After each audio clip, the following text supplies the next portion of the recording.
हैन okay my name is doctor डन्जन हैन I am from Pokhara so यो न्यू फ्याकल्टी अब च्याट बक्समा पनि लेख्नुस् क्वेशनहरु छ भने अथवा लास्टमा हामी डिस्कस पनि गर्न सकिन्छ है सो बेटर भिडियोजहरु अन गर्नु होला सो हाम्रो टपिक छ evaluation and management of hearing impaired patient हैन चाइल्डको पनि एडल्टको पनि हैन सो तपाईहरुले आफैले पनि अलिअलि टपिक्स त पढेर आउनु भएको छ होला है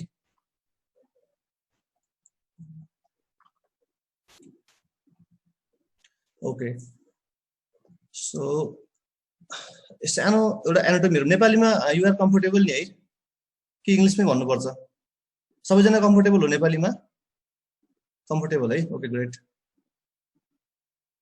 नेपाली नबुझ्ने छ र कोही छैन नि छैन नि है ल ग्रेट ल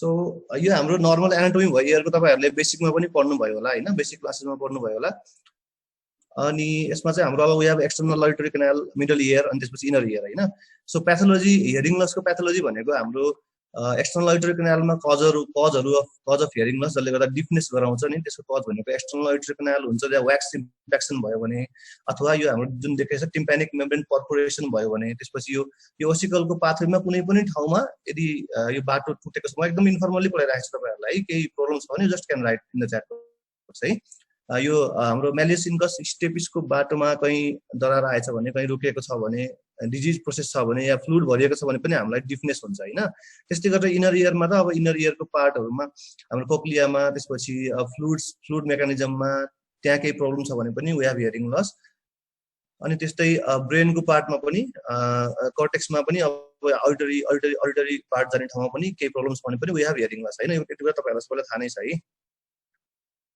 सो यो अझै सिम्पलर पिक्चर हो इयरको हाम्रो हियरिङ मेकानिजम भनेको त्यही sound we receive the sound त्यसपछि टिम्प्यानिक मेम्ब्रेनले यसलाई एम्प्लिफाई गर्छ त्यसपछि म्यालियस इन्कस स्टेपिस अनि त्योबाट चाहिँ round window and oval window दुईटा विन्डोज हुन्छ नि हाम्रो हैन ठ्याक्कै ओभल विन्डोबाट चाहिँ साउन्ड जान्छ साउन्ड भाइब्रेसन इलेक्ट्रिकल करेन्टमा ट्रान्समिसन हुन्छ त्यसपछि कोक्लियामा जान्छ त्यहाँबाट अडिटरी नर्भबाट चाहिँ ब्रेन स्टिमुलेसन गएपछि वी हियर इट हैन सो यो त सिम्पल मेकानिजम भयो हैन सो डिफनेस भनेको के हो त यो चाहिँ हाम्रो सिम्पल एकदमै सर्ट रिभिजन थियो डिफनेस भनेको के हो भन्दाखेरि अब यो मैले स्लाइड लेखाएको चाहिँ सबै तपाईहरुले कपी गर्नुपर्छ भन्ने छैन यसमा चाहिँ कुनै धेरै कुराहरु पनि छ तपाईहरुलाई अब 4th इयरको तपाईको ट्युको हो नि त हैन हाम्रो सीएमसी ट्युको हिसाबले अब कति कुन कुरा चाहिन्छ म त्यो मात्रै भन्छु हैन अनि अराउन्ड आफैले पनि हजुरहरुले एक्चुअली बुक आज चाहिँ यो भ्याएपछि गएर बेलुका आइदर राकेश श्रीवास्तव या आइदर ढिंगरा कुनै पनि बुक पढ्नु भयो भने अनि it will be beneficial for you guys है मैले यहाँ बोलेर मात्रै अनि यो नोट कपी गरेर मात्रै एक्जाममा पनि फाइदा हुँदैन अनि अहिले सुनेर मात्रै पनि एक्जाममा फाइदा हुँदैन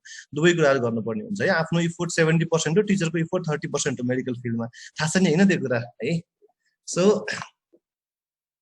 डिफनेस एकदम कमन चाइल्डहुड प्रब्लम हो बर्थमा 1000 जनामा एकजनालाई डिफनेस हुन्छ हैन अनि पर्मानेन्ट हियरिङ इम्पेयर भनेको हाम्रो मोर देन 40 डेसिबल को लेभल भन्दा बढी हाम्रो चाहिँ हियरिङ इम्पेयरमेन्ट छ भने त्यो चाहिँ पर्मानेन्ट मानिन्छ है अनि 60% मा मोडरेट हियरिङ लस हुन्छ रेस्टमा चाहिँ सिभियर अथवा प्रोफाउन्ड हियरिङ लस हुन्छ है त्यो हाम्रो त्यो कमन पर्सेन्टेजहरुमा अनि यो चाहिँ बर्थ टु 5 इयर्स को पिरियडमा चाहिँ हामी त्यो हिसाबले डिफनेसको हामीले चाहिँ डिजिजहरु भयो भने कुन हिसाबले भन्ने कुरा हामीले हेर्छौं है अब यसको लागि हामीले डिफनेसको लागि हाम्रो टपिक्स जो इभ्यालुएसन र म्यानेजमेन्ट छ त्यसमा चाहिँ हामीले कसरी इभ्यालुएट गर्ने deafness how to evaluate the deafness हैन सो अर्ली आइडेन्टिफिकेसन गर्न पर्यो डिफनेसको पहिला सुरुमा नम्बर 1 नम्बर 2 अर्ली असेसमेन्ट पनि गर्न पर्यो के छ आइडेन्टिफाई गरेपछि असेस पनि गर्न पर्यो एन्ड नम्बर 3 अर्ली रिहेबिलिटेसन जति छिटो डिफ पेशेन्टलाई हामीले रिहेबिलिटेसन गरिन्छ त्यति छिटो ही माइट हियर अर उसलाई उसको लाइफ अझै सजिलो हुन्छ डिफनेसको दुईटा हुन्छ एउटा त डिफलाई हामीले ट्रिट पनि गर्न सकिन्छ कति कन्डिसनहरुमा हैन कति कन्डिसनहरुमा चाहिँ हामीले अब ट्रिट गर्न नसकेको कन्डिसनमा उनलाई रिहेबिलिटेसन त गर्न पर्यो हैन ताकि उनको लाइफ इजी होस् स्मुथ होस् हैन सो छोटकरीमा इटायोलोजी अफ डिफनेस के हो त हैन डेभलपिङ वर्ल्डमा हाम्रो जस्तो कन्ट्रीजहरुमा infection is the main cause of deafness हैन पहिला एयर डिजिज भयो त्यसपछि ट्रिटमेन्ट पाएन अब अहिले ओपीडीमा पनि तपाईहरु क्लिनिकली सुरु भएपछि आउनु भयो भने देख्नुहुन्छ इन्फेक्सन भयो अब ट्रिटमेन्ट पाएन and then they get deaf हैन तर डेभलप वर्ल्डहरुमा genetic cause is the main cause है यो इम्पोर्टेन्ट कुरा हो है त्यसपछि अब पर्मानेन्ट एउटा त पर्मानेन्ट हियरिङ इम्पेयरमेन्ट हुन्छ एउटा चाहिँ टेम्पोररी हियरिङ इम्पेयरमेन्ट पनि हुन्छ पर्मानेन्ट हियरिङ इम्पेयरमेन्टमा हाम्रो कन्जेनाइटल कजहरु छ म सरर एक्चुअली नामहरु देखाउँछु तपाईहरुलाई जस्तै सिन्ड्रोमिक नन सिन्ड्रोमिकहरु भयो हैन अटोजोमल रिसेसिभ अटोसोमल डोमिनेन्ट डिजिजहरुदेखि लिएर नन जेनेटिकमा चाहिँ कन्जेनिटल रुबेला सिन्ड्रोम हाम्रो अब तपाईहरुको एक्जामको लागि इम्पोर्टेन्ट भनेको चाहिँ यो कन्जेनिटल रुबेला सिन्ड्रोमहरु यिनीहरु अलिकति इम्पोर्टेन्ट हुन्छ हैन मेडिसिनमा पनि सोध्छ क्वेशन अरुमा पनि सोध्छ हैन त्यो हिसाबले है कन्जेनिटल रुबेला सिन्ड्रोममा के हुन्छ तपाईहरुलाई थाहा नै छ मोस्ट प्रोबब्ली त्यही पनि म इलेक्सनमा भन्छु फेरि त्यस्तै अरु भाइरल इन्फेक्सनहरु भयो मोस्ट कमन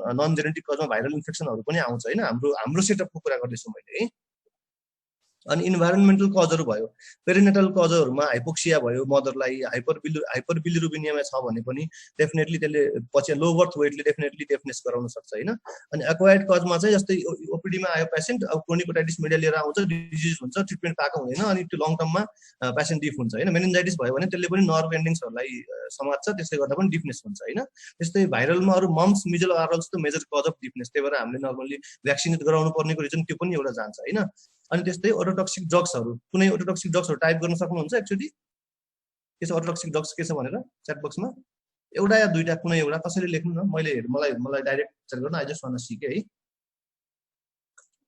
एक्टिभ पार्टिसिपेसन भयो भने मलाई पनि रमाइलो लाग्छ नि ओके एजेन्टामाइसिन एमिनोग्लाइकोसाइड ग्रेडिया स्टेप्टोमाइसिन हैन ट्युबरक्लोसिस एन्टी ट्युबरक्युलर ड्रगमा पनि हुन्छ त्यो पनि ओटोटक्सिक ड्रग हो हैन सो त्यो ड्रग्सहरुले गर्दा पनि हाम्रो डेफनेस हुने भयो कुनै रिभर्सिबल पनि हुन्छ कुनै इरिभर्सिबल पनि हुन्छ हैन ट्राउमाले गर्दा पनि भयो न्यूप्लास्टिक कजहरुले गर्दा पनि डेफनेस हुन्छ अनि कुनै कज चाहिँ इडियोप्याथिक अननोन पनि हुन्छ जो के रिजन थाहा छैन है सो त्यसपछि सिन्ड्रोम एसोसिएटेड भनेको सिन्ड्रोमिक चाइल्डहरुमा हुन्छ जस्तै अब तपाईले सबै सिन्ड्रोम पढ्नु पर्दैन हुन त तपाईको ढिंग्रामा पनि दिएको छ सिन्ड्रोमहरु हैन आफ्नो हिसाबले आफुलाई एक्स्ट्रा इन्ट्रेस्ट लाग्छ भने you can go about the syndromes तर नामसम्म जानेको राम्रो सिन्ड्रोमको लागि है जस्तै वार्डनबर्ग सिन्ड्रोम भयो हैन अनि जार्वेल ल्याङ निल्सन सिन्ड्रोम जेएलएन सिन्ड्रोम भन्छ यो चाहिँ खासमा पछि एमबीएस इन्टर्नशिपमा इन्ट्रान्स प्रिपरेसनको बेलामा जान्न पर्ने हो सबै कुरा त अलिअलि चाहिँ जान्न पर्छ जस्तै एल्पोर्ट सिन्ड्रोम भयो एल्पोर्ट सिन्ड्रोममा जेनेटिक कजहरु हुन्छ हामीले हैन मेडिसिनमा पनि पढ्छौं पेन्डेड सिन्ड्रोम भयो थाइरोइडको फोलिकल्समा हुने पेन्ड्रिन भन्ने जिनमा केही डिफेक्ट भए पनि त्यसले पनि हियरिङ लस पनि गराउँछ हाइपोथाइरोइड सँगसँगै हियरिङ लस पनि गराउँछ दिस पोइन्ट्स आर इम्पोर्टेन्ट है यो कुरा मैले ठ्याक्कै त्यो बेला इम्पोर्टेन्ट कुरा भनिरहेको छु है अनि अरु सिन्ड्रोममा डाउन सिन्ड्रोमहरु भयो डाउन सिन्ड्रोममा पनि हियरिङ इश्यूजहरु आउँछ हैन अब त्यो कुराहरु चाहिँ तपाईहरुले सिन्ड्रोम सबै याद गर्नु पर्दैन important Down syndrome Pendred syndrome Alport syndrome अनि वार्डनबर्ग सिन्ड्रोम योहरु चाहिँ हजुरहरुले माइन्डमा राख्नुस् अरु सिन्ड्रोमको नाम चाहिँ जाने हुन्छ है त्यसपछि अब कन्जेनिटल माल्फर्मेसनले पनि हुन्छ एकदम सर्टमा भन्दैछु मैले कन्जेनिटल माल्फर्मेसनमा चाहिँ अब ल्याब्रिन्थ हाम्रो बोनी ल्याब्रिन्थ र मेम्ब्रेनस ल्याब्रिन्थ हुन्छ एयरको एनाटोमी थाहा छ नि सबैजनालाई थाहा छ है मैले हजुरको भिडियो पनि हेरिरहेको छु त्यही भएर थाहा छैन भने थम्स डाउन थाहा छ नि थम्स अप गर्नु है अब त्यो मेम्ब्रेनस ल्याब्रिन्थहरु भयो मेम्ब्रेनस ल्याब्रिन्थमा के इश्यू भयो भने त्यसपछि बोनी मेम्ब्रेनस ल्याब्रिन्थमा पनि इश्यू भयो भने पनि डेफनेस हुन्छ कन्जेनिटल डेफनेस है अनि तपाईहरुलाई इम्पोर्टेन्ट भनेको मोन्डिनी डिस्पेसिया भन्ने एउटा नाम जान्नुपर्छ अरु खासै पर्दैन मैले सबै टेबल लेख्नु पर्दैन नोट गर्नु छ भने जस्तै मोन्डिनी डिस्पेसियामा के हुन्छ हाम्रो त्यो टर्न हुन्छ नि कोक्लियाको टर्न त्यो टर्न चाहिँ लेस हुन्छ कम हुन्छ हैन त्यसले गर्दा के हुन्छ हाम्रो हियरिङमा इश्यू हुन्छ बच्चाहरुलाई है कन्जेनिटल डिफेक्ट अब अरु सबै पर्दैन तपाईहरुले जान्न है यो चाहिँ यो एमआरआई पिक्चर छ मोन्डिनी डिस्पेसियाको एक्चुअली हेर्नु यसमा चाहिँ तपाईको कोक्लियाको टर्न नर्मली 2/3 टर्न हुन्छ के हैन 1 सर्कल 2 सर्कल अनि त्यसपछि त्यसबाट अनि अझै थर्ड पार्टको टर्न हुन्छ भने मोन्डिनी डिस्पेसियामा चाहिँ के हुन्छ यो सर्कलको टर्न कम हुन्छ हैन त्यसले गर्दा पनि डेफनेस हुन्छ है सो त्यस्तै गरी नन सिन्ड्रोमिकमा चाहिँ अब हाम्रो जिनहरुमा जेनेटिक म्युटेसनले गर्दाखेरि पनि नन सिन्ड्रोमिक हियरिङ लस हुन्छ हैन अब यो सबै थियो हाम्रो जेनेटिक कजेसहरु अनि नन जेनेटिक कजेसमा एक्चुअली मैले तपाईहरुलाई टपिक्स इभ्यालुएसन भए पनि यो कजहरु पनि भनिराखेको छु किन भन्दा cause is important to evaluate the patient हैन हामीले कज जानेपछि बल्ल यो कजको लागि यसरी इभ्यालुएट गर्ने यो कजलाई यसरी इभ्यालुएट गर्ने अनि यसरी म्यानेजमेन्ट गर्ने यसरी भन्न सकिन्छ नि हैन So there are a few factors, perinatal factors, हैन overall incidence remain unchanged भनेर लेखा छ यसमा हैन सो प्रिटर्म बच्चा छ भने लो बर्थ वेट छ भने हाइपोक्सिया छ भने हाइपरबिलिरुबिनेमिया छ भने डिफनेसको चान्सेस हुने भयो हैन त्यस्तै गरेर अनि जो तलपट्टि लेखेको छ नि baby is admitted to NICU for more than 48 hours भनेर कुनै बच्चा यदि डेलिभरी हुनेबित्तिकै अरु पनि कुनै रिजनले डेलिभरी भएको छ तपाईको 48 आवर्स भन्दा बढी न्यूनेटल आईसीयू मा एडमिटेड छ भने त्यो बच्चामा पनि that's also one of the main factor for having hearing loss है अनि अटोटक्सिक ड्रग्स त अगाडि हामीले भनिसक्यौं कजमा हैन त्यसपछि अरु मेटर्नल इन्फेक्सनमा सीएमबी एन्ड सिफिलिस हैन सिएमबी भनेको अब most common cause of non hereditary SNHL हो डेभलप वर्ल्डमा। यस्तो क्वेसन चाहिँ एमसिक्यूहरुमा सोध्छ, तपाईँले अब एक्स्ट्रा इन्ट्रेस्ट भने नोट पनि गर्न सक्नुहुन्छ है। मोस्ट कमन कज भनेको सिएमबी हो नन हेरिडिटरी कजमा होइन। त्यस्तै सिफिलिस भनेको चाहिँ डेभलपिङ वर्ल्डहरुमा बढी छ है। अनि लेट फिचरमा कन्जेनाइटल सिफिलिसहरु देखिन्छ नि, हचिन्सन्स ट्रायड भनेर हजुरहरूले पढ्नु भएको छ, मेडिसिनमा डेफिनेटली पढ्नु भएको छ होइन। त्यो कुराहरु भयो है। त्यसपछि मैले ट्रिटमेन्टतिर गइन यसको, अहिले कज मात्रै मैले भन्दैछु। त्यसपछि कन्जेनाइटल रुबेला सिन्ड्रोम, यो चाहिँ अब तपाईहरुलाई एक्जाममा पनि सोध्ने, मेडिसिनमा पनि सोध्ने भनेको भएर मैले चाहिँ पेडियाट्रिक्समा पनि सोध्ने भएर यहाँ लेखेको छु होइन। फर्स्ट ट्राइमेस्टर इन्फेक्सन हो, डिफनेस, ओकुलर पनि प्रब्लम, क्याट्राक्ट हुन्छ, कार्डियोभास्कुलर डिजिज हुन्छ, पीडीएस पीएस हुन सक्ने, बीएसडी हुन सक्ने भयो, एन्ड सीएनएस माइक्रोसेफेली पनि हुन सक्ने भयो होइन। अनि त्यसपछि skin change you are seeing here होइन, स्किन चेन्जेस योहरू भयो। यसको लागि त हामीले ट्रिटमेन्ट भन्दा पनि प्रिभेन्टिभ अप्रोच गर्नु पर्छ होइन, इभ्यालुएसन डिफमा। अनि अक्वायर्ड कजमा चाहिँ मेनिन्जाइटिस भयो भने, त्यस्तै गरेर मिजल्समा, मम्समा चाहिँ अहिलेको मैले डिस्क्राइब गर्दैछु, यी सबै कन्डिसनहरुमा डिफनेस हुने चान्सेस छ है। जस्तै मम्समा बाइलेटरल इन्लार्जमेन्ट अफ ग्ल्यान्ड हुन्छ, एउटा थाहा छ हजुरहरूलाई होइन। सँगसँगै सेन्सरी न्युरल हेरिङ लसको कम्पोनेन्ट पनि हुन्छ होइन, इनर नर्भ्सहरुमा प्रब्लम भयो भने। त्यस्तै गरेर मेनिन्जाइटिसमा चाहिँ हामीले अब मेनिन्जाइटिसमा त पुरै ब्रेन प्यारेन्काइमा हाम्रो ब्रेन पायोमेटर ड्युरामेटरकै प्रब्लम हुन्छ, त्यसले गर्दा इन्फर्मेसनले गर्दा नर्भ एन्डिङ्सहरुमा पनि प्रब्लम भयो भने पनि हाम्रो चाहिँ हेरिङ लस हुन सक्छ है। त्यसो मेनिन्जाइटिसको लागि हामीले नेसेसरी छ भने कोक्लियर इम्प्लान्ट पनि गर्न पर्ने हुन सक्छ हैन। सो त्यसपछि possible signs that may suggest child as a hearing loss, or के हो त साइन के हुन्छ इभ्यालुएट गर्ने बेलामा पहिला हामीले साइनहरु हेर्नु पर्यो, के हेर्नु हैन त। चाइल्डको स्पीच अनक्लियर हुन्छ, डिफिकल्ट ओपीडीमा बच्चा आउँछ, कति पेशेन्टले कति के भनिरहेको हुन्छ भन्दाखेरि स्पीच क्लियर छैन बच्चाको हैन, बोलेको बुझ्दैन भन्नुहुन्छ पेरेन्ट्सहरुले हैन। त्यसरी पनि एउटा चाहिँ त्यो बुझ्न सकिन्छ है। अर्को चाइल्डको भोकाबुलरी नर्मल एजको उसको आफ्नो एजको चाइल्डसँग चाहिँ भोकाबुलरी राम्रो हुँदैन। अर्को तपाईले बच्चाहरुलाई बोलाउनुहुन्छ, जस्तै अहिले त आजकल झन् कोभिडको टाइममा मास्क लगाएर बोल्यो भने हेरिङ लसको मान्छेले सुन्दैन के, जसलाई डिफनेस छ उसले बोल्दैन। तर अरु बेला हामीले कस्तो नोटिस गर्थ्यौं भन्दा मास्क लगाएको छैन भने मैले बोलिरहेको छु, उ डिफ भए पनि उसले रिप्लाई गर्थ्यो, किनभने लिप रिडिङ गर्थ्यो उसले हैन। तर यो केसमा चाहिँ अब तपाईहरुले रेस्पोन्ड गर्दैन चाइल्डले बोलाउँदाखेरि पनि हैन, किनकि कान सुन्दैन। सो अनि हाउसहोल्ड साउन्डहरु पनि टिभीहरु पनि अलिकति चर्को हेर्न खोज्ने हैन, नजिकै गएर हेर्ने, त्यो कुराहरु है। यस्तो कुराहरु मैले तपाईलाई नेपालीमा भनिरहेको छु ताकि तपाईको माइन्डमा बसोस्। पढ्ने हजुरहरूले आफैले हो हैन, तपाईले चाहिँ एउटा बेस बसाउनु भयो भने, गएर बुक हेर्नु भयो भने बल्ल एक्जामको लागि पनि सजिलो हुन्छ, अनि प्र्याक्टिकली कसरी अप्रोच गर्ने भन्ने कुरा पनि सजिलो हुन्छ है। एकदम थ्योरिटिकली मात्रै नभएर हामी प्र्याक्टिकली पनि भनिराखेका छौं है। टिभीको नजिकै गएर सुन्ने कोसिसहरु गर्छ बच्चाहरुले हैन, अनि अरु फ्यामिली मेम्बरले बोलेको नसुन्ने, ती कुराहरु पनि गरिराखेको हुन्छ है। अनि त्यसपछि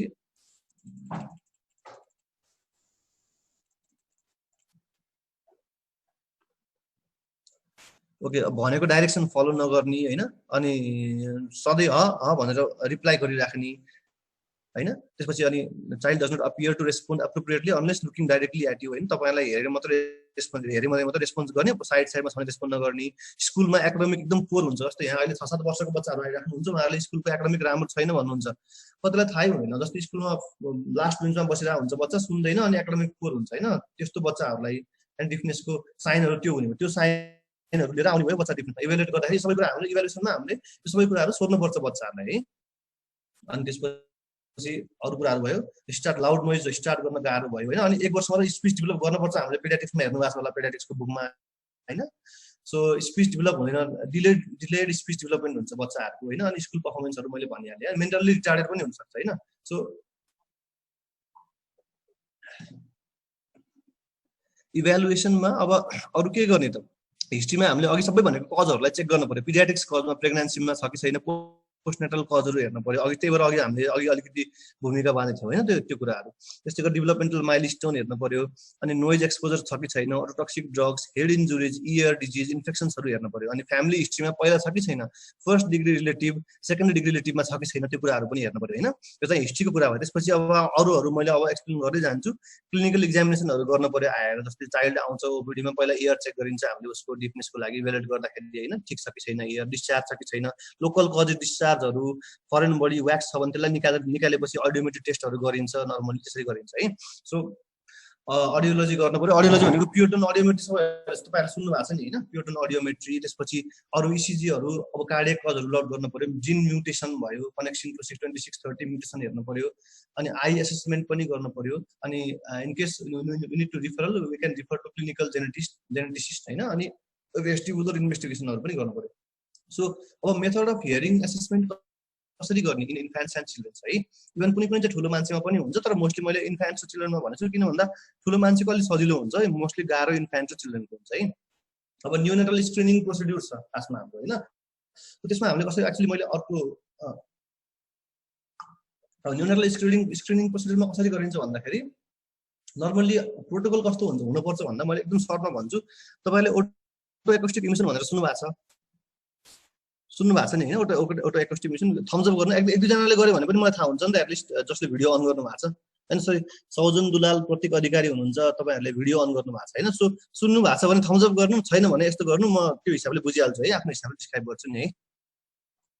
एक्चुअली यो कस्तो हुन्छ भन्दा तपाईँको यो मैले स्क्रिन सेयर गर्दाखेरि स्क्रिन सेयरमा आइरहेको हुन्छ, त्यो च्याट चाहिँ मैले रिपिटेडली हेर्न मिल्दैन, सुन्नु भएको छैन होइन।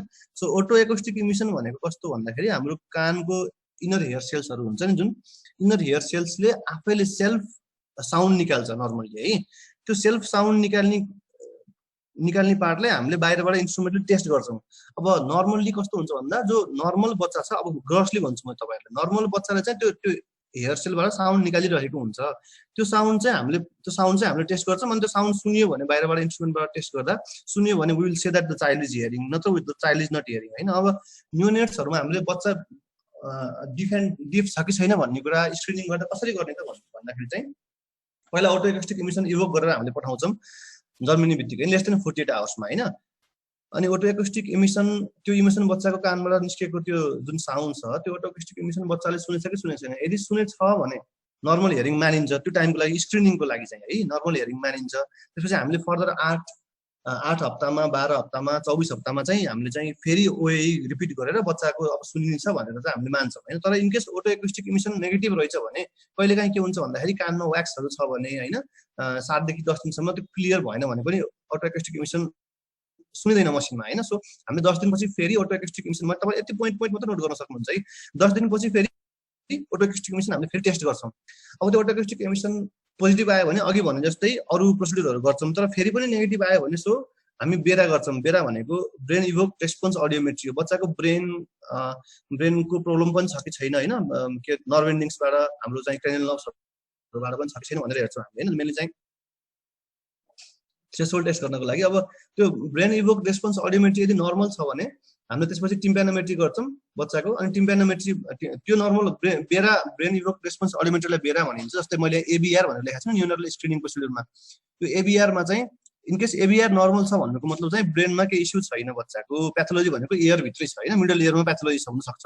सो त्यसपछि टिम्प्यानोमेट्री गरेर मिडल इयरको प्याथोलोजी हेर्छ, मिडल इयरको प्याथोलोजीमा केही प्रब्लम छ भने we need to get a surgery होइन, सर्जरी गर्न सकिन्छ, मेडिकल या सर्जिकल ट्रिटमेन्ट हुन्छ होइन।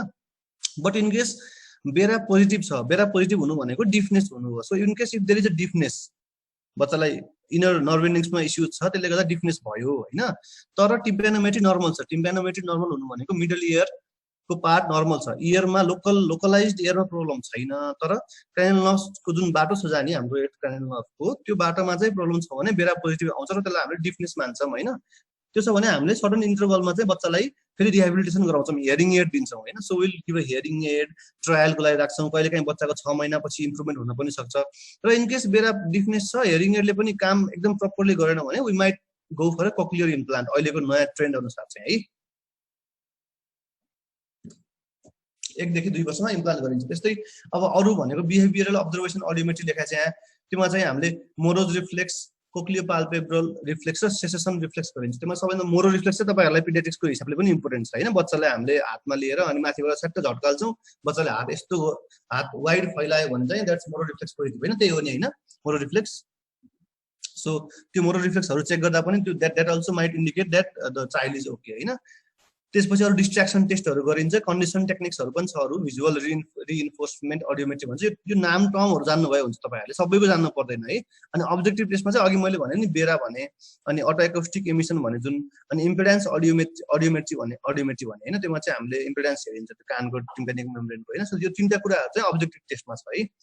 सो त्यसपछि न्यूनेटल स्क्रिनिङमा अब रिस्क फ्याक्टरहरू यो कुराहरू खास त्यस्तो पर्दैन। रिस्क फ्याक्टर भनेको न्यूनेटल स्क्रिनिङ कस्तोलाई गर्ने भन्दा अघि मैले भनिसकेँ 48 आवर्स भित्रै गर्ने, जो मेनली चाहिँ न्यूनेटल आइसियुमा छ, आइसियुमा भएको बच्चाहरूलाई गर्ने होइन, किनकि उनीहरूमा सिएमबी इन्फेक्सन, रुबेला इन्फेक्सनको चान्सेस बढी भइरहेको हुन्छ होइन।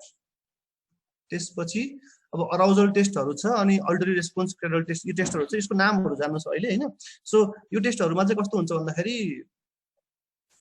लेखेछ नि हैन normal infant can be aroused twice when त्यस्तो स्टिमुलाई हामीले कुनै स्टिमुलाई फ्रिक्वेन्सी नोइजको स्टिमुलाई दिन्छौं बच्चालाई हैन नर्मल इन्फान्ट छ भने that can be aroused twice when 3 stimuli दियो भने बच्चा एटलिस्ट दुई चोटी चाहिँ बच्चाले चाहिँ बच्चा जाग्छ हैन त्यो हामीले फ्रिक्वेन्सी दिँदाखेरि अब त्यो भन्दा कम भयो भने चाहिँ बच्चा डिप्छ भन्ने कुरा जानियो अनि त्यस्तै अब अल्टरी रेस्पोन्स क्रेडल टेस्ट हुन्छ अर्को टेस्ट भयो हैन अनि बिहेभियरल अब्जर्भेसन अडियोमेट्रीमा अघि मैले भने जस्तै बच्चाको रेस्पोन्स टु साउन्ड छ कि छैन हेरिन्छ हामीले हैन so if the child is responding or not up to 4 months age 4 एजको हिसाबले हुन्छ जस्तै आई वाइडनिङ गर्ने स्लिपबाट उठ्ने हैन अनि बडी आर्म लेग्सको मुभमेन्ट गर्ने हामीले साउन्ड दिँदाखेरि त्योहरु भयो भने चाहिँ छ ठीक छ भन्ने कुरा बुझिन्छ हैन त्यस्तै गरेर मोरो रिफ्लेक्स मैले अघि डिस्क्राइब गरिसके बच्चाको पिक्चर पनि छ यहाँ ठ्याक्कै यो रिफ्लेक्सहरु तपाईहरुलाई पेडियाट्रिक्समा पनि पढ्नु भएको छ होला पक्कै पढ्नु भएको छ सो मोरो रिफ्लेक्सहरु पनि गर्न सकिन्छ है अनि ओरोपाल्पेब्रल रिफ्लेक्स भनेको चाहिँ हामीले we give a sound to a child and see the blinking of the child हैन चाइल्डको ब्लिंकिङ छ कि छैन त्यो कुरा हेर्न सकिन्छ है त्यसपछि डिस्ट्र्याक्सन टेस्ट अफ हियरिङ भनेर छ हैन की डेभलपमेन्टल एज 6 to 18 months को चाइल्ड अब अगाडिको हाम्रो टेस्टहरु पनि अब 18 महिनामा मोर रिफ्लेक्स गरेर त हुँदैन त्यो त 3-4 महिनाको बच्चामा 3 महिनासम्म गरिन्छ मोस्टली हैन सो अब 6 देखि 18 को मा के गर्ने भनेर त्यो हेर्छ हामीले हैन डिस्ट्र्याक्सन टेस्टमा चाहिँ यस्तो यो सीजी भनेको यो बीचमा हाम्रो पिक्चर जुन छ साउन्ड सिस्टम हुन्छ दुवैतिर हैन अनि बीचमा चाहिँ हाम्रो मदरले बच्चालाई लिएर बसेको हुन्छ अनि यहाँ पछाडी डिस्ट्र्याक्टर हुन्छ एकजना मान्छेले डिस्ट्र्याक्सन गर्छ बच्चालाई हैन अनि साउन्ड चाहिँ अर्को ठाउँबाट हामीले साउन्ड दिन्छ है सो त्यो ट्याक्टाइल स्टिमुलेसनहरु हुन भने डिस्ट्र्याक्सनमा पछाडीबाट साउन्ड दिन्छ हामीले अनि त्यो साउन्डको हिसाबले चाइल्डले टर्न गर्ने नगर्ने त्यो कुराहरु हेर्छौं हामीले है सो तपाईले यति नै जाने हुन्छ एकदम धेरै जान डिटेलमा जानु पर्दैन मोस्टली है अनि त्यसपछि भिजुअल रिइन्फोर्समेन्ट अडियोमेट्री भनेको हामीले बच्चालाई मदरसँग राख्यो अनि अगाडि भिडियो देखायो हैन अनि एउटा एक्जामिनरले चाहिँ बच्चाको एटेन्सन उज्जवल गरिराखेको हुन्छ अनि हरेक प्रकार जब बच्चाले चाहिँ साउन्ड हियर गर्छ त्यो सोर्सतिर हेरेर बच्चालाई सोर्सतिर हेर्छ बच्चाले हैन बच्चाले सोर्सतिर हेर्दा हामीले रिवार्ड गरिन्छ बच्चालाई हामी मोटिभेसन गर्ने टोय देखाउने त्यो गर्दा बच्चा मोटिभेटेड हुन्छ नि बच्चाले चाहिँ बच्चाको टेक्निक बच्चाहरु मान्दैनन् त्यतिकै गर्दाखेरि साउन्ड त्यस्तो बच्चामा अलिकति गाह्रो छ त्यही भएर यस्तो टाइपको टेक्निकहरु भिजुअल रिइन्फोर्समेन्ट टेक्निकहरु गराइएको छ है इभ्यालुएसनमा यसरी इभ्यालुएट गरिन्छ त्यसपछि यो अरु पर्दैन त्यसपछि प्ले अडियोमेट्री छ हैन प्ले अडियोमेट्रीमा चाहिँ कुनै मोटर एक्ट भनेको चाहिँ हामीले कुनै काम दिन्छ बच्चालाई हैन तैले त्यो बास्केटमा बललाई हाल भनेर भनिन्छ टाढाबाट हैन बच्चाले कान सुन्छ भने निकालेर हाल्छ बच्चाले किनकि बच्चाले यतिकै सुन्यो भन्दैन कहिले पनि यो 3-4 वर्षको बच्चा एकदमै गाह्रो हुन्छ तपाईहरु क्लिनिकल यता आइसकेपछि क्लिनिकल क्लास भएपछि तपाईले थाहा पाउनुहुन्छ ठुलो मान्छेलाई सजिलो हुन्छ बच्चालाई एकदमै गाह्रो हुन्छ हैन हियरिङ टेस्ट एसेस गर्नलाई त्यही भएर पनि यत्रो धेरै खालको टेस्टहरु छ के बच्चाको इभ्यालुएसनमा चाहिँ डिफनेसमा एकदमै धेरै टेस्ट भएको रिजन यो पनि हो है नत्र यस्तो झन्झट किन भन्ने लाग्छ नि हैन तपाईहरुले चाहिँ मेनली नाम चाहिँ याद हुनुपर्छ सबैलाई तर कुनमा के हुन्छ भन्ने कुरा एकदम डिटेलमा याद चाहिँ उतै गर्नु पर्दैन है अनि हरेक पटक each time a child hears a sound he is conditioned to place an object in a box or a ring or on a stick भनेर लेखेको छ नि त्यो भनेको त्यो बक्समा पिक्चरमा पनि देख्नुहुन्छ नि हैन त्यसरी हालेको देखिन्छ हैन अथवा अरु गेमहरु पनि हुन्छ है त्यसपछि सबै पर्दैन अनि प्योरटोन अडियोमेट्री पीटीए भनेर भन्छ त्यो नाम सुन्नु भएको छ नि हैन मलाई सुन्नु भएको छैन यस नो या थम्स अप भन्दिनु है ओके सुजन दुलाल इज के रे टाउको हल्लाउनु भएको छ हैन ग्रेट अनि प्योरटोन अडियोमेट्री छ त्यो चाहिँ हामीले 3 वर्ष भन्दा कमको बच्चालाई गर्दैनौं 3 देखि 4 आइडियली त हामीले 5 वर्ष भन्दा माथिलाई गर्छौं थ्योरेटिकली 3 देखि पनि 5 इयर्स भन्दा माथिकोलाई मात्रै हामीले प्योरटोन अडियोमेट्री गर्छौं हैन प्योरटोन अडियोमेट्रीमा हामीले प्योरटोन भनेको स्पेसिफिक साउन्ड हुन्छ त्यो साउन्डलाई पठाउने फ्रिक्वेन्सीलाई कानमा पठाउने हो बच्चाले सुन्यो भने हात चढाउँछ हैन सुनेन भन्यो भने हात चढाउँदैन सिम्पल छ एकदम हैन आई मिन जनरली बुझ्नलाई सिम्पल छ यो कुरा प्योरटोन अडियोमेट्री है अनि स्पीच डिस्क्रिमिनेसन टेस्टहरु हुन्छ अरु यो चाहिँ तपाईहरुले नाम मात्रै जाने हुन्छ अहिलेलाई अनि अब एमबीबीएस अब त यसको लागि छुट्टै किन भन्दा यसको छुट्टै क्लास लिनुपर्छ के हामीले स्पीच डिस्क्रिमिनेसनको लागि प्योरटोनको लागि बेराको लागि ओएको लागि हैन अहिलेलाई चाहिँ यो इभ्यालुएसनमा टेस्टको नाम मात्रै जान्ने हो छुट्टै क्लास नै हुन्छ यसको लागि फेरि है तपाईहरुले हुनुपर्छ ढिङ्ग्रामा एकदम राम्रोसँग दिएको पनि छ एकचोटी पनि पढ्नु होला किनकि अहिले यदि सर्ट टाइममै सबै कभर गर्न पनि मिल्दैन हैन अनि यो त अघि भयो नर्मल चाइल्डहरु आई मिन टु से कुनै पनि स्पेसिफिक केही पनि नभएको चाइल्डहरु नभयो कति चाइल्डहरु के हुन्छ भन्दाखेरि एक्स्ट्रा डिजेबिलिटी पनि हुन्छ एडिसनली 30% हियरिङ इम्पेयर्ड चाइल्डमा एक्स्ट्रा अरु डिजेबिलिटीहरु पनि हुन्छ त्यस्तो चाइल्डमा कस्तो टेस्ट गर्दा राम्रो हुन्छ त नि भन्ने कुरामा हामीले डिस्ट्र्याक्सन टेस्ट बेटर हुन्छ। जस्तै सेरिब्रल पाल्सी छ भने डिस्ट्र्याक्सन टेस्ट राम्रो हुन्छ होइन। अनि भिजुअल्ली इम्पेयर्ड चाइल्ड छ भने साउन्डलाई लोकेट साउन्ड 8 मन्थमा बल्ल उसले साउन्ड लोकेट गर्न सक्ने भयो, अरूले अलिक पहिल्यै गरे पनि बच्चाले होइन। अनि त्यसपछि फ्यामिलियर साउन्डसँग पनि त्यही कुरा भयो। अनि त्यसपछि अब ड्रब्याक्स अफ यो अघि सबै हामीले बिहेभियरल अब्जर्भेसन अडियोमेट्री भन्छ अहिले कति प्रोसेसरलाई। त्यसको ड्रब्याक्सहरू के हो त, थ्रेसहोल्ड स्टिमुलेसनमा प्रब्लम हुन्छ। अनि दुवै कानमा गर्नु पर्यो होइन, इच इयरको लागि गर्नु पर्यो, दुईटै इयरको एकैपल्ट टेस्ट गर्न मिलेन। अनि युनिल्याटरल एसिमेट्रिकल माइल्ड हियरिङ लसमा होइन गाह्रो हुन्छ त्यो कुराहरू। त्यस्तै गरी सबै कुराहरू जान्न पर्दैन। त्यसपछि अनि अटोएकोस्टिक एमिसनको बारेमा मैले अघि भनिसकेँ तपाईँहरूलाई होइन। त्यो चाहिँ स्क्रिनिङ टेस्ट हो, कन्फर्मेटरी टेस्ट हो। त्यही भएर हामीले न्युनेटल स्क्रिनिङमा अटोएकोस्टिक एमिसन युज गर्छौँ है। एक किसिमको takes a few minutes awake child awake हुनु पर्यो अनि स्टिल हुनु पर्यो। अब यो गाह्रो छ, चाइल्ड स्टिल हुन एकदमै गाह्रो छ होइन। एक त कानमा सुन्ने बच्चा स्टिल हुन एकदमै गाह्रो छ, भने पनि सुन्दैन मान्दैन, त्यही भएर इट्स सो हार्ड है। सो अघि मैले बाँकी कुरा अघि तपाईँलाई छोटकरीमा भनिसकेँ। Normally functioning cochlea will produce an echo or emission होइन। फङ्सनिङ कोक्लिया भनेको त्यहाँको हेयर सेल्सहरूले and suggest that the hair cells in the cochlea of the inner ear functioning. त्यो इनर हेयर सेलले साउन्ड पठाउनु भनेको हेयर सेल फङ्सनिङ छ भन्ने कुरा बुझ्ने हो होइन त। त्यसपछि त्यो कम्प्युटर सिस्टम त्यो जुन इन्स्ट्रुमेन्ट सिस्टमले रिकर्ड गरेन भने it suggest that the hair cells are not working, that means the child may have a hearing loss. त्यही कुरा अघि भनेको कुरा भयो होइन। अनि दुईटा टाइपको हुन्छ, एउटा चाहिँ स्पोन्टेनियस भनेको हाम्रो कोक्लियाले आफैले निकाल्छ sound. 40 to 60% are spontaneously emitted otoacoustic emission होइन। इनर्जी लिकेज त्यहाँ माथि के लेखेको छ, energy leakage secondary to cochlear travelling wave releasing from cochlea भनेको चाहिँ ओसिकुलर चेनमा आयो कोक्लियाबाट, त्यसपछि टिम्प्यानिक मेम्ब्रेनमा आयो अनि इएसी आयो। नर्मली हामीले अब बाहिरबाट त साउन्ड सुन्छौँ तर भित्रबाट पनि साउन्ड आउँछ भन्ने कुरा थाहा भयो यो कुराबाट होइन। एउटा स्पोन्टेनियस 40% मा भयो भने इभोक भनेको चाहिँ हामीले चाहिँ बाहिरबाट साउन्ड दिएपछि त्यसपछि फेरि कोक्लियाले फेरि हेयर सेल्सले फेरि साउन्ड पठाउने भयो होइन। त्यो चाहिँ इभोक अटोएकोस्टिक एमिसन भयो है। दुईटा खालको हुन्छ। हाम्रो चाहिँ यो न्युनेटल स्क्रिनिङमा अब तपाईँको एमसिक्यूमा सोध्न सक्छ पछि कुन चाहिँले गर्छ न्युनेटल स्क्रिनिङ भन्दा इभोक अटोएकोस्टिक एमिसन भनेर सोध्ने भयो। अब सोध्नु होला टिचरले तपाईँलाई होइन कुन चाहिँ स्क्रिनिङमा कुन चाहिँ गर्छ भन्दा इभोक अटोएकोस्टिक एमिसन गर्ने भनेर भन्न सक्नुहुन्छ। यो कुरा नोट गर्नु होला है। त्यस्तै गरेर अब बेरा भनेर आयो होइन, अडिटरी ब्रेन रेस्पोन्स इभ्यालुएसन भनेर। त्यो चाहिँ हाम्रो क्रानियल नर्भ्सको लेभलको कुरा भयो। मिडल इयरलाई हामीले इनर इयरलाई समझ पऱ्यो नि, त्योभन्दा यतापट्टि आउनु पऱ्यो भने रेट्रोकोक्लियर भनौँ न, त्यो प्याथोलोजीको लागि बेरा हामीले युज गरिन्छ है। न्युरल एलिमेन्ट्स भनेर लेखेको छ नि ठ्याक्कै यो न्युरल एलिमेन्ट्स भन्ने वर्डलाई ध्यान दिनु पर्यो तपाईँहरूले। मेन चाहिँ अरू सबै कुरा भन्नु कन्सेप्ट बुझ्नुहोस् अहिले चाहिँ। अनि चाइल्ड अब अघि अटोएकोस्टिक एमिसनको लागि बच्चा स्टिल हुनु पर्थ्यो भने यो चाहिँ सजिलो के छ, यसको बच्चा निदाए पनि हुने भयो या बच्चालाई हामीले सेलेक्ट गरे पनि हुने भयो, टेस्टमा सजिलो हुने भयो हामीलाई होइन। अनि कुनै पनि ड्रगले स्लिपले अथवा जेनरल एनेस्थेसियाले अफेक्ट गरेन हामीलाई। सुतेको बच्चामा बेहोस बच्चामा पनि हामीले निदाएकोमा पनि गर्न सक्ने भयो। त्यही भएर यो टेस्ट फाइदा भयो गर्नु होइन। अनि हरेक कानको अलग अलग हुन्छ,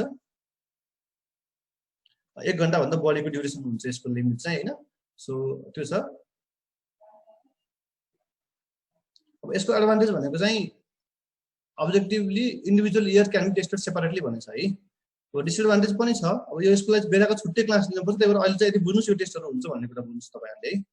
अनि okay this meeting will end in 10 minutes. Okay we have 10 minutes time छ। म अलिकति छिटो दौडाउँछु है। कुनै पनि स्क्रिनिङ 100% इफेक्टिभ हुँदैन, सेन्सिटिभ पनि हुँदैन है। अनि time for newborn screening time limit भनेको अब यसलाई अहिले गर्नु पर्दैन, यो छोडिदिउँ। त्यसपछि 136 गोल भनेर पनि भन्छ होइन। स्क्रिनिङ बेबिजहरूलाई 1 महिनामा स्क्रिनिङ गर्ने, 3 महिनामा इभ्यालुएट गर्ने, 6 महिनामा चाहिँ हामीले इन्टरभेन गरिसक्नु पर्यो बच्चालाई। यो चाहिँ इम्पोर्टेन्ट छ है। 6 महिनामा चाहिँ हामीले इन्टरभेन गरिसक्नु पर्यो। त्यसपछि इमेजिङको कुरा आयो। इभ्यालुएसनमा इमेजिङ के गर्ने, इमेजिङमा हामीले नर्मली एक्सरे त खासमा काम लाग्दैन। इमेजिङको लागि सिटी स्क्यान र MRI scan are most important. अब सिटी स्क्यान नर्मली के को लागि गरिन्छ यति कुरा बुझ्नुहोस्। सिटी स्क्यान हाम्रो बोनी प्याथोलोजीको लागि मेनली।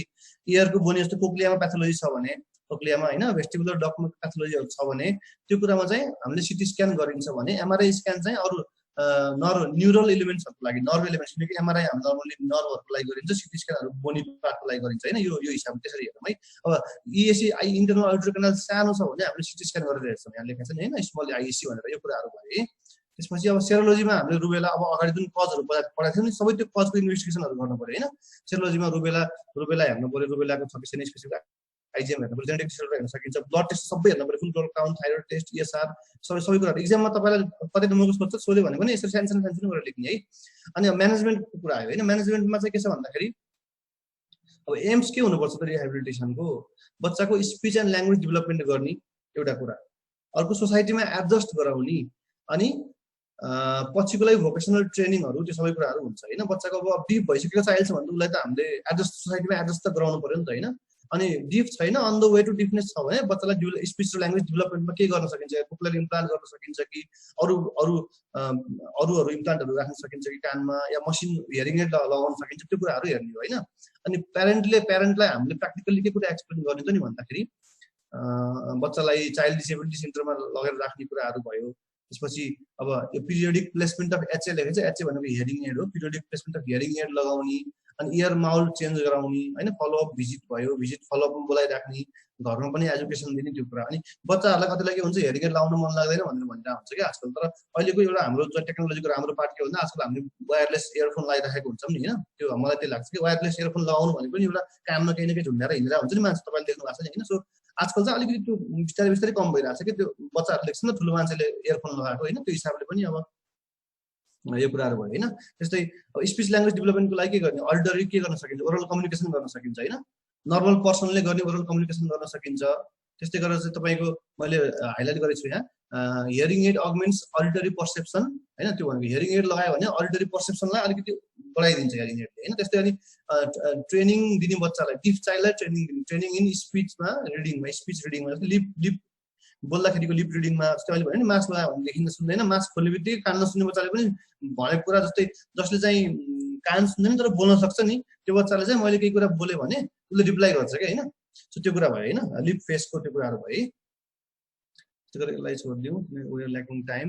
अनि त्यसपछि म्यानुअल कम्युनिकेसन छ अर्को डिफको लागि। डिफ स्कुलहरू तपाईँले डिफ्रेन्ट टाइपको स्कुलहरू पनि सुन्नु भएको छ होला होइन, साइन ल्याङ्ग्वेजहरू पढाउन सकिन्छ। हाम्रो रेडियो नेपालमा अहिले कोभिडको बेलामा पनि एउटा मान्छे बसिरहेको हुन्छ नि साइडमा होइन, त्यो साइन ल्याङ्ग्वेज देखाएर, एउटाले बोल्छ एउटाले चाहिँ साइन ल्याङ्ग्वेज देखाएर हुन्छ नि, कोभिडमा यति पेसेन्ट मऱ्यो यति भयो भने त्यस्तै साइन ल्याङ्ग्वेजहरू भयो होइन। अनि फिङ्गर स्पेलिङ मेथडहरू पनि हुन्छ। साइन ल्याङ्ग्वेजको लागि छुट्टै कोर्स हुन्छ क्या, चाहिँ इभन इएनटी सर्जन्सहरूले पनि गरे हुँदैन, छुट्टै अडियोलोजिस्टले स्पिच ल्याङ्ग्वेज प्याथोलोजिस्टले छुट्टै साइन ल्याङ्ग्वेज सिकेर उहाँहरूले चाहिँ सिकाउनु साइन ल्याङ्ग्वेज चाहिँ होइन। तर त्यही हो, यसको डिसएडभान्टेज के भन्दाखेरि डिफिकल्ट टु एक्सप्रेस एब्स्ट्राक्ट आइडियाजहरू, अब एकदम प्रपर कुराहरू चाहिँ एक्सप्रेस गर्न डिफिकल्ट हुन्छ। अनि जेनरल पब्लिक चाहिँ साइन ल्याङ्ग्वेज बुझ्दैन। अब त्यो हामीले इभन हामी इएनटी पढ्ने, हामी इएनटी कन्सल्टेन्टहरू भएर पनि हामीले पनि बुझिँदैन कति साइन ल्याङ्ग्वेजहरू होइन, किनकि साइन ल्याङ्ग्वेजको छुट्टै ऊ छ, तरिका छ है। सो त्यही भयो। अरू भनेको अब ट्याक्टाइल अब अर्को एउटा अर्को इम्पोर्टेन्ट के भन्दाखेरि टोटल्ली डिफ पनि छ अनि ब्लाइन्ड पनि छ भने कस्तो गर्ने, हाइब्रिड ट्याक्टाइल एड्स भन्ने हुन्छ होइन। बच्चाको attach to child hand or sternum भनेर लेखाएको छ होइन, हातमा स्टर्नममा राखेर त्यसरी पनि उसलाई सुन्ने बनाउन सकिन्छ भन्ने कुरा होइन। अब हेलन केलरको नाम सुन्नु भएको छ तपाईँ सबैजनाले, के छ हाम्रो के अरे त्यो ब्लाइन्ड पनि अनि सबै छ नि, तिनटै भएको छ नि, मैले उहाँको नाम भुलेँ है। त्यो उहाँ हुनु त्यसरी उहाँहरूले पनि त्यसरी सिक्नु भएको थियो होइन, कान पनि नसुन्ने पनि नहुने, आँखा पनि नदेख्ने त्यो कुराहरूमा होइन। सो अब एजुकेसन अफ डिफमा चाहिँ कसरी गर्ने, यसको म्यानेजमेन्टमा चाहिँ residential and day school for डिफहरू हुने भयो, रेडियो हियरिङ एड माइक्रोफोन ट्रान्समिटरहरू टिचरले पनि लगाउने, टिचरले पनि लगायो भने बच्चालाई पनि लगाउने प्रेरणा मिल्छ होइन। Receiver and amplifier by child भयो, रिसिभर एम्प्लिफायरहरू लगाउने कुराहरू भयो है। त्यसपछि अब रिहेबिलिटेसनमा कसरी जाने त हामी, एउटा चाहिँ इन्स्ट्रुमेन्टल डिभाइसहरू हुन्छ रिहेबिलिटेसनमा, अर्को ट्रेनिङ हुन्छ होइन। इन्स्ट्रुमेन्टल डिभाइसमा हियरिङ एड छ एउटा, हियरिङ एड चाहिँ अब कुन कुन छ म सट्ट भनिदिन्छु अहिले, हियरिङ एड हुने भयो। अर्को एउटा चाहिँ कोक्लियर इम्प्लान्ट नाम सुन्नु भएको छ तपाईँहरूले पक्कै, अनि असिस्टिभ डिभाइसहरू अरू पनि छ होइन। त्यस्तै गरेर ट्रेनिङमा के दिने, स्पिच रिडिङ अघि जस्तै हामी डिस्क्राइब गऱ्यौँ स्या छोटकरीमा, अनि अडिटरी ट्रेनिङ अनि स्पिच कन्भर्सेसन होइन, यो दुईवटा कुरा भयो है। सो हियरिङ एड्समा चाहिँ अब एकदम धेरै नजाम, तिनवटा कुरा हुन्छ हियरिङ एडको, माइक्रोफोन एम्प्लिफायर र रिसिभर हुन्छ। अब विक इलेक्ट्रिकल इनर्जीलाई स्ट्रङ मेकानिकल इनर्जीमा कन्भर्ट गर्ने। अब माइक्रोफोनले चाहिँ विक इलेक्ट्रिकल इनर्जी जुन बाहिरबाट आउँछ साउन्ड वेभ त्यसलाई कन्भर्ट गरेर फाइनल्ली मेकानिकल इनर्जीमा स्ट्रङली बनाएर जान्छ। अब यो हियरिङ एडको पिक्चर देखिराख्नु भएको छ होइन, तपाईँको ढिग्रामा एकदम राम्रोसँग दिएको छ, सबै टाइप्स अफ हियरिङ एड दिएको छ, त्यो एकचोटि हेर्नु होला, किनकि हियरिङ एडलाई पनि छुट्टै क्लास हुन पर्छ, यसरी छोटकरीमा रिभिजनको हिसाबले मात्रै भनिन्छ हामीले होइन।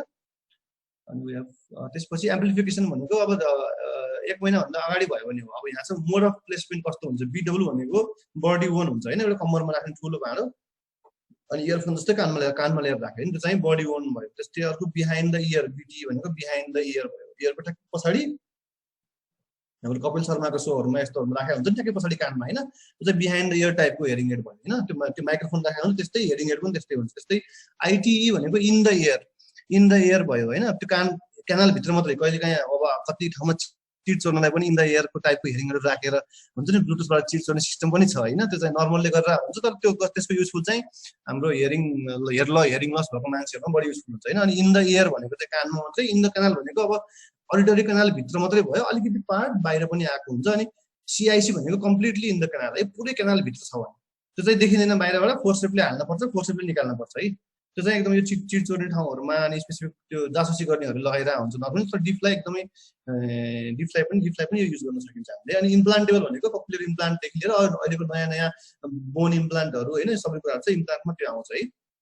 त्यसपछि आई स्पेक्टेकल एड भनेको चस्मा लगाए, चस्मा सँगसँगै कानमा पछाडि हेरिङ एड भयो भने अरू मान्छेले नोटिस गर्दैन भनेर त्यो पनि छ है। त्यो पनि हामीले चाहिँ म्यानेजमेन्टमा चाहिँ हेरिङको डिपको अलिअलि सुन्ने मान्छेलाई दिन सकिन्छ है। त्यसपछि अब हेरिङ एड फिटिङ गर्दाखेरि अब सेन्सरी न्युरल हेरिङ लस हो कि congenital hearing loss, sorry conductive loss हो कि सेन्सरी लस हो होइन, आउटर इयरमा प्रब्लम छ कि मिडल इयरमा प्रब्लम छ, एज कति छ बच्चाको, डेक्स्ट्रोटी के छ सरी, अनि इयर माउल्डको कुराहरू भयो, सबै कुराहरू आउँछ। त्यसको लागि छुट्टै क्लास चाहिन्छ। अहिले यदि बुझ्नुभयो हुन्छ होइन। अनि प्रिफर्ड कुन चाहिँ हुन्छ बच्चामा भन्ने कुरामा चाहिँ बडी वर्न जुन छ नि, यो बक्स देखेको छ नि यहाँ होइन, यो बक्स चाहिँ कम्मरमा झुन्डाउने, अनि यो चाहिँ इयरफोनको तारबाट कानमा चाहिँ हामीले यो लगाउँछ, के अरे इयरफोन लगाउँछौँ, त्यो चाहिँ बच्चामा चाहिँ यो प्रिफर्ड हुन्छ। किन भन्दा सेपरेट इयर बोन रिसिभर हुन्छ अनि फिडब्याक एकदम कम हुन्छ होइन। प्यारेन्ट्स कन्ट्रोल पनि गर्नु मिल्यो प्यारेन्टले। सानो इयर त बच्चाले कहिलेकाहीँ निकालेर मुखमै हाल्दैन, कानमै हाल्दा, यो चाहिँ त्यो गर्नु पनि मिल्दैन होइन। सो बडी वर्न राम्रो भयो बच्चाको लागि है। यो एनालग डिजिटल अहिले पढ्दैन तपाईँहरूलाई, एनालग पनि हुन्छ डिजिटल पनि हुन्छ हेरिङ है। अनि अर्को कुरा इम्पोर्टेन्ट भनेको डिफ चाइल्डले कहिले पनि दुईटा hearing aid better, it's always better to wear 2 hearing aid instead of just 1 है। दुईटा हेरिङ एड लगायो भने साउन्डको क्वालिटीदेखि लिएर सबै कुराहरू सफ्ट हुन्छ, सबै कुरा राम्रो हुन्छ। So 2 hearing aids are preferred है। जहिले पनि यो भाइभामा सोध्न सक्छ यस्तो क्वेसनहरू है। अनि यो फिडब्याक छोडिदिनु। अब कोक्लियर इम्प्लान्टको बारेमा चाहिँ एकदम छोटकरी यहाँ भन्छु मैले होइन। अब यसको न्युक्लियस भनेको यो कम्पनीको नाम हो। कोक्लियर इम्प्लान्ट भनेको जस्तो हामीले यहाँ देखिरहेको छ नि, यो 1 2 4 5 लेखेको छ, यो माइक्रोफोन अनि एम्प्लिफायरहरू भयो चाहिँ बाहिर हुन्छ होइन। यस्तो कस्तो भन्दाखेरि त्यो इयरको अडिटरी सिस्टममा जुन हाम्रो नर्भ एन्डिङ्सहरू हुन्छ, त्यो नर्भ एन्डिङ्स ड्यामेज छ भने डाइरेक्ट इम्प्लान्ट चाहिँ वी हेभ 1 मिनट्स टाइम है। ओके च्याटमा message we can extend time. Okay sure extend गर्ने अझै रमाइलो भइरहेछ कि झ्याउ लगाइरहेछ class, because this is my first class है। So I need your feedback है please. You can type me है। राम्रो छैन भने पनि यु क्यान टाइप मी, राम्रो यो कुरा राम्रो लागेन, राम्रो लाग्यो भने यो राम्रो लाग्यो भन्नु। नेक्स्ट क्लासमा आई डेफिनेटली इम्प्रुभ द्याट है। अनि त्यसपछि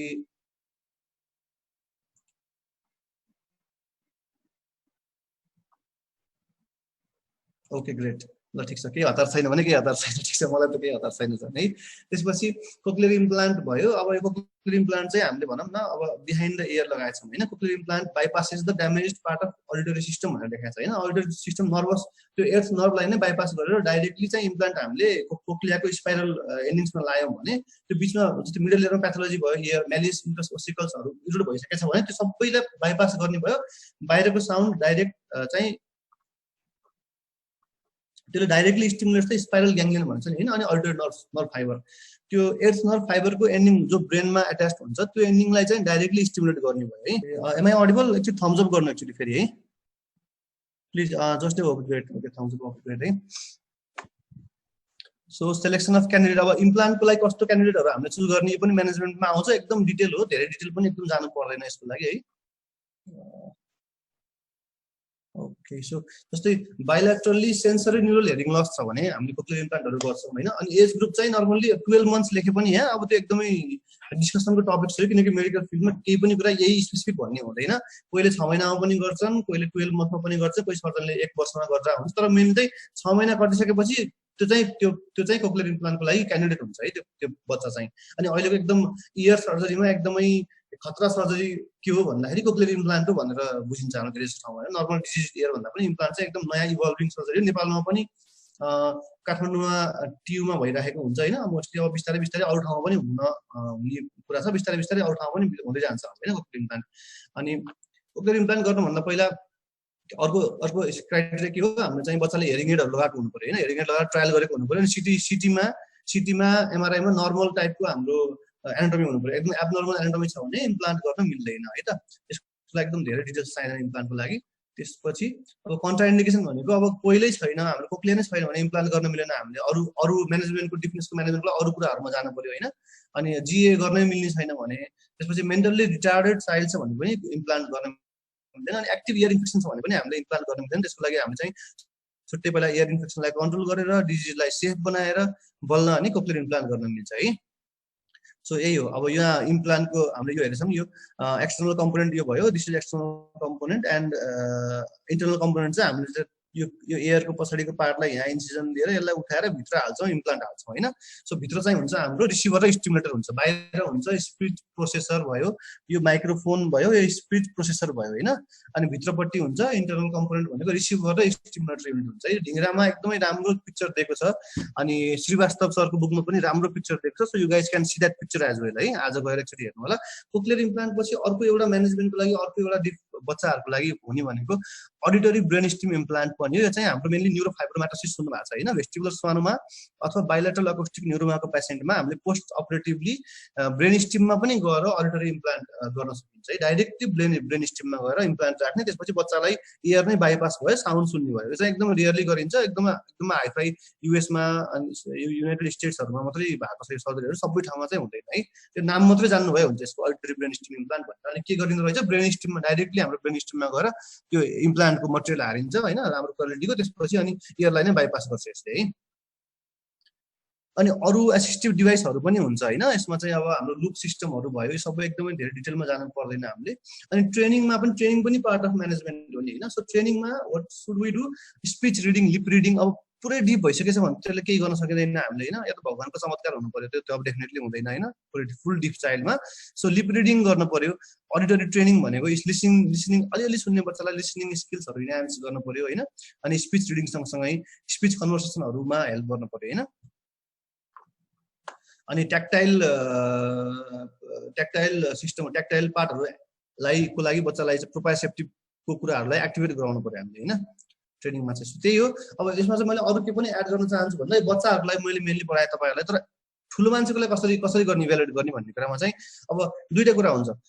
बच्चा नै पछि गएर ठुलो हुने हो। एकछिन अब मैले चाहिँ यो स्लाइड्सहरूलाई स्टप गरेँ है। So I request everyone to put on their video. चाहिँ मैले अब यहाँ एकदमै 4-5 जनाको मात्रै भिडियो देखाएको छु, सबैको भिडियो भयो भने मलाई भन्न पनि रमाइलो लाग्छ। अनि एक भिडियो अन गरौँ न है, केही छैन, केही फरक पर्दैन है। सो प्लिज सबैलाई भिडियो अन गर्ने भन्छु म एकैछिन। So we have 5 more minutes है, 5 more minutes। त्यसपछि you can ask your questions केही छ भने, नत्र नेक्स्ट मैले in case if I can't answer the question I will answer it in next class है। केही इस्यु छैन, केही धेरै हार्ड एन्ड फास्ट रिस्क हुनु पर्दैन हामी होइन। सो अब चाइल्डको लागि त मैले सबै कुरा भनेँ तपाईँहरूलाई होइन। बच्चाहरूलाई, ठुलो मान्छेलाई कसरी गर्ने, एउटा त यही चाइल्ड नै पछि गएर ठुलो हुन्छ होइन। इन केस बच्चामा हामीले स्क्रिनिङ गरेर बच्चालाई यो सबै ट्रिटमेन्ट प्लान यसरी म्यानेज गर्यो भने त्यो डिप हुँदैन।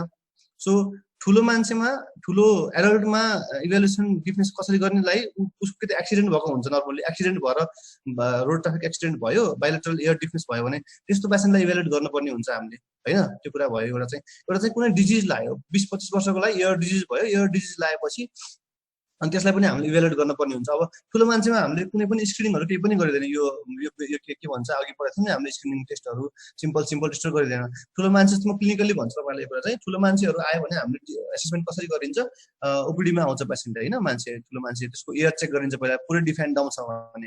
अब 25 वर्षको छ, पुरै डिफाइन डम छ भने एसेस गरिन्छ ear. Pure audiometry, we just here check out for the pure audiometry. Pure अडियोमेट्रीमा इन केस अब रेस्पोन्स केही पनि छैन भने पेसेन्टलाई हामीले काउन्सिलिङ गरिन्छ, लिप रिडिङ अनि सबैको लागि। तर पहिला सुन्थ्यो पेसेन्टले, आरटिएको पेसेन्ट हो, 20 वर्षसम्म एकदमै फाइन थियो हेयरिङ पेसेन्ट होइन।